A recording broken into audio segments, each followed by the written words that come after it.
Welcome back. Now, the number of small businesses on UK high streets could plunge by almost 30% this year, with 1 in 10 set to permanently close. That's the stark finding of new research from Santander that shows a staggering 34% of small companies are ditching business premises altogether and moving to long-term remote working arrangements.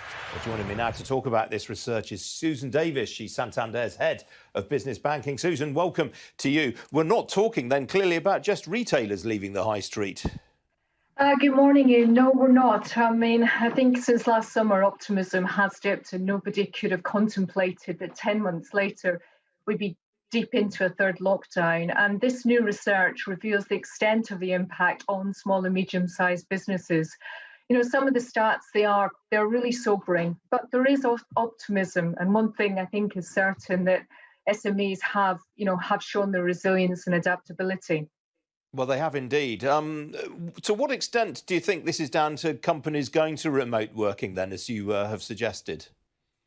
I think, what our research shows is that we're seeing a shift in the high street, with 3 out of 10 businesses looking to move to a different location. And when we look at some of the findings, it's because of things like rent and, they're having reduced cash flow, the impact of being closed, having not got the certainty when things will reopen again.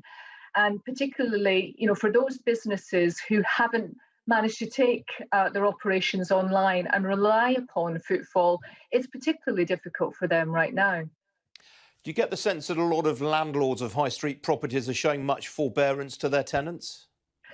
I think there's an opportunity for a range of initiatives to be looked at. If I turn, looking at what the government have done so far, they were really quick off the mark to introduce, schemes like furlough and the lending schemes last year. But speaking to businesses, they need extension of these initiatives. It's become a real safety net.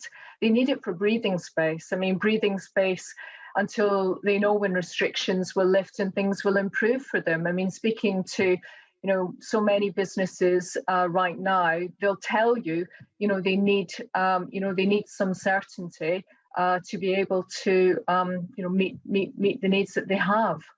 And Susan, what about lenders like you? Are you giving landlords that breathing space that they need in turn? Well, we look to support all our customers, of course, Ian. I think if you look at what we did last year, offering over 4 billion of bounce back loans to customers, it was incredibly important to provide that support at that time. And that's in addition, of course, to payment holidays for both on loans and on overdrafts. But debt, isn't always the answer. What we're finding with many businesses right now is they need non-financial incentives to really help them get back on their feet. And in conjunction with the research that we've published today, we've launched Survive and Revive, which is a programme of initiatives to really help businesses get back on their feet. Quite so. What are those alternatives then? A lot of companies just won't have propensity to take on more debt.